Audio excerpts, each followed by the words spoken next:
Hi అండి. ఇప్పటికిప్పుడు మీకు జిలేబీ తినాలనిపిస్తుందా? 10 నిమిషాల్లో చాలా సింపుల్‌గా చేసుకోవచ్చండి. ఇలా మైదాను ఒకసారి జల్లించేసుకొని, ఒక కప్పు మైదా తీసుకుంటే, మనం పావు కప్పు కన్నా కొంచెం కిందకి కొంచెం కార్న్‌ఫ్లోర్ వేసుకొని, ఇందులో కొంచెం తినే సోడా, కొంచెం సాల్ట్ వేసుకొని, ఇలా 2, 3 స్పూన్స్ వరకు పెరుగు వేసేసుకొని, కొంచెం ఇలా మిక్స్ చేసి పక్కన పెట్టేసుకుందాము.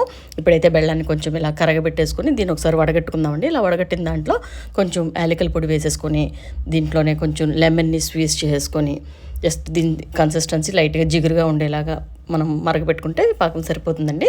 ఇలా ఉంటే సరిపోతుంది. దీన్నైతే కొంచెం చల్లారడానికి పక్కన పెట్టేసుకుందాము. ఇప్పుడు స్టవ్ మీద కడాయి పెట్టుకొని ఇందులో కొంచెం ఆయిల్ వేసుకొని, ఆయిల్ ప్యాకెట్ కానీ ఏదన్నా ఇలా పాల ప్యాకెట్ కానీ ఏదన్నా ఉన్న కొంచెంగా హోల్ పెట్టేసుకొని ఇలా సింపుల్గా వేసేసుకుంటే జిలేబీ అయితే నిజంగా 10 నిమిషాల్లో చాలా ఈజీగా రెడీ అయిపోతుందండి. జస్ట్ వీటిని అయితే ఇలా రెండు వైపులా బాగా ఫ్రై చేసేసుకొని పక్కన మనం పాకంలో వేసేసుకొని తీసుకుంటే వేడివేడిగా జిలేబీ ఇంట్లో చక్కగా రెడీ అయిపోతుందండి. మామూలుగా అయితే బయట దొరికే జిలేబీలు ఒక 24 అవర్స్ వరకు కూడా దాన్ని ఫెర్మెంటేషన్ చేసి మరీ కుక్ చేస్తారు. అలా చేసుకున్నా సరిపోతుంది.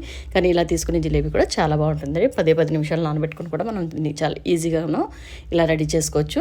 నిజంగా తినే కొద్దీ తినాలనిపిస్తూ ఉంటుంది. వేడివేడిగా చాలా బాగుంటుంది. ఇలా సింపుల్గా కూడా మీకు ఎప్పుడైనా తినాలనిపించినప్పుడు ఇలా ట్రై చేయండి. చాలా ఫాస్ట్గా కూడా అయిపోతుంది. చాలా ఈజీ ప్రాసెస్లో మనం ఇంట్లో ఇలా చేసుకోవచ్చు. పిల్లలు కూడా చాలా హ్యాపీగా ఫీల్ అవుతారంటే ఇలా వెంటనే తీసుకునే జిలేబీ చాలా బాగుంటుంది. టేస్ట్ అయితే చాలా సూపర్గా ఉంటుందండి. బెల్లంతో చేస్తాం కదా, ఇదే పద్ధతిలో ఒకసారి ట్రై చేయండి. టేస్ట్ కూడా చాలా బాగుంటుంది. సింపుల్గా కూడా అయిపోతుంది.